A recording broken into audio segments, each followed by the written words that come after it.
taxes, you better run for the hills. When the eugenics elite is for this, you better wake up. All right, Bob Chapman with us for the rest of the hour. Bob, thanks for holding while I finished up that key breakdown. Speak in detail from your 45 years of fighting the globalists, formerly Army Intelligence, one of the biggest silver and gold brokers in history, private brokers, the #1 newsletter until you retired. You've now come back to fight these people. From your study of the New World Order, is what I said accurate, and why do you think they're coming out and announcing one-child policy, global dictatorship, forced abortion in the U.S. and Canada and Europe, CPS taking almost all the children? It's all being announced, sir. No longer in the documents, now publicly. Bob Chapman.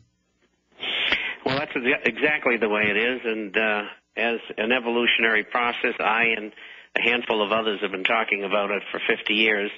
And it's here and now. I could have not said it any more fully or any better than what you have. I heard you yesterday or earlier in today. I think it was earlier today. And one of the things that you touched on that you didn't touch on this morning was the taxing intent of formulating a new currency to be based on carbon taxes. And this is strongly one of the ways that they want to entrap people, the taxation and a new world currency based upon carbon. And I think we may have stopped them. We won't know for a few months yet, but you've been very close to closer than I to what's happening in Copenhagen, and they are conducting themselves at the meeting like nobody ever heard about ClimateGate and the release of the emails that identified them for creating global warming as a fraud and a ruse. They're just going ahead full steam, doing what they want to do. And as you said, in regard to the president in signing the document to try to enforce it in the United States and bypassing the House and the Senate, and essentially setting himself up as a dictator and committing high treason. That's their attitude in this thing. They think they can get away with anything. And one of the things that they've missed, I think, is they think they control the military, and they don't. And I think they're going to find that they're going to push a little bit too far along the way here, and that's going to be in the next year or two, and everything's going to break loose. Well, the key is when you got government documents 45 years ago, I got government documents 14 years ago, we didn't just sit here and shut up because the media called us kooks. We would hold up the official IMF, World Bank, UN plans. So we've warned, you've probably done 10, 20, 30,000 interviews. What do you do, 5, 6, 7 a day for 30, 40 years?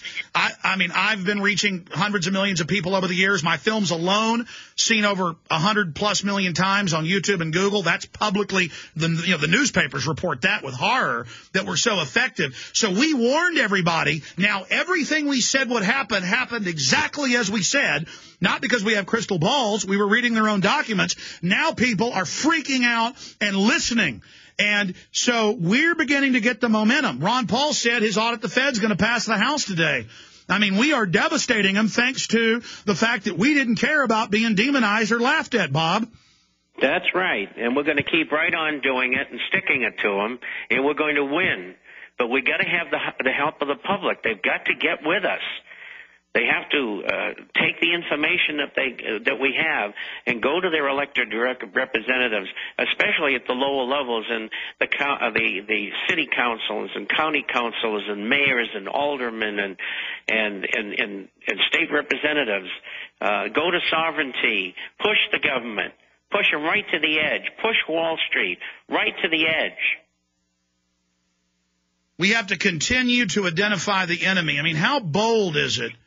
How incredible is it for you to see them openly come out and admit global government, openly come out and say world government, planetary one-child tax, take your children by law, openly being announced by the Chinese delegation. They own our debt.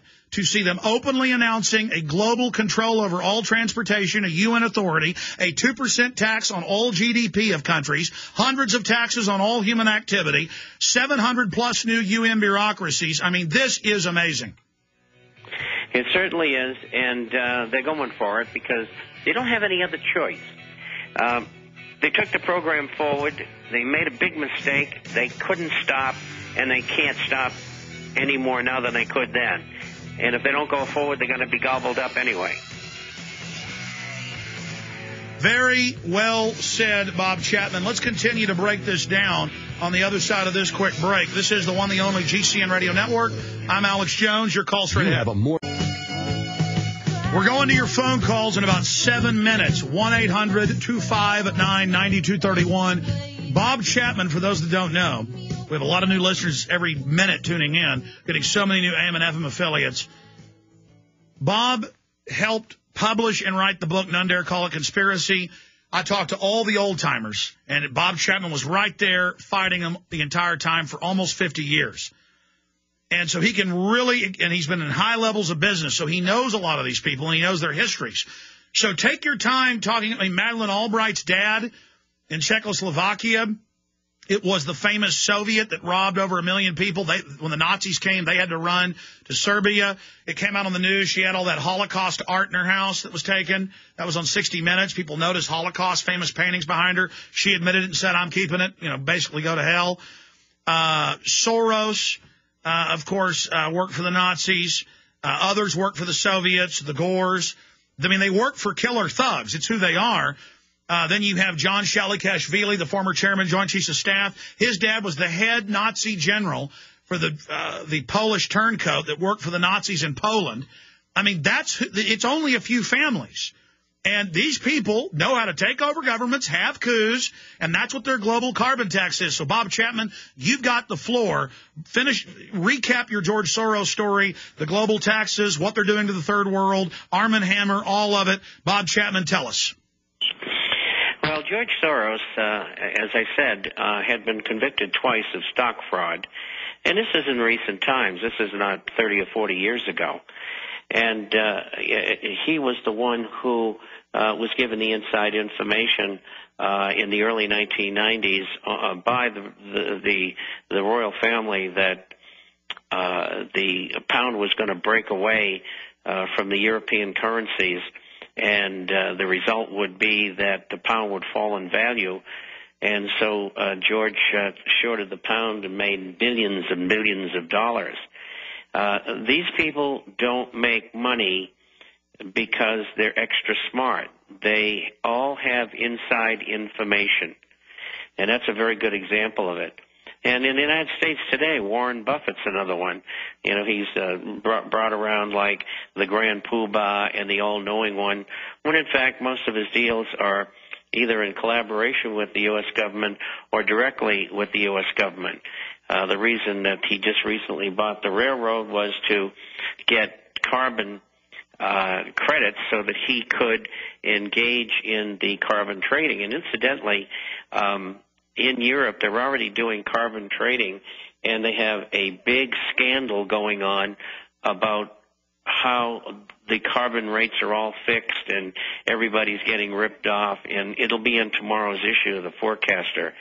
But getting back to Soros, he also, and when these people die, people like Soros, their wealth is then turned over to the Illuminati. And I've seen it happen time and time again. And so they got a goodwill here. They do what they're supposed to do, and they live powerful and luxurious lives.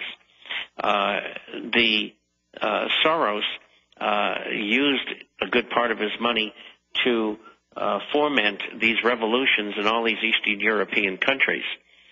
The Pink Revolution, the Blue Revolution, whatever they were called. And that was his money doing that. And he also has been the biggest proponent for the legal use of marijuana. He's been pushing it for some years. As far as Albright's concerned, yes, her father was a first-class crook, but he's one of the families. And it was interesting that probably about 10 years ago, she just discovered that she was Jewish. And so that was no revelation because she knew from the beginning. And where did they get all of the art wealth that they had? They took it all from Jewish people. And so she and her father, just like the Gores and the Soroses and others, have gleaned this tremendous amount of wealth by doing exactly what the Illuminists want them to do, whether it's within the communist structure, the fascist structure, the socialist structure, etc.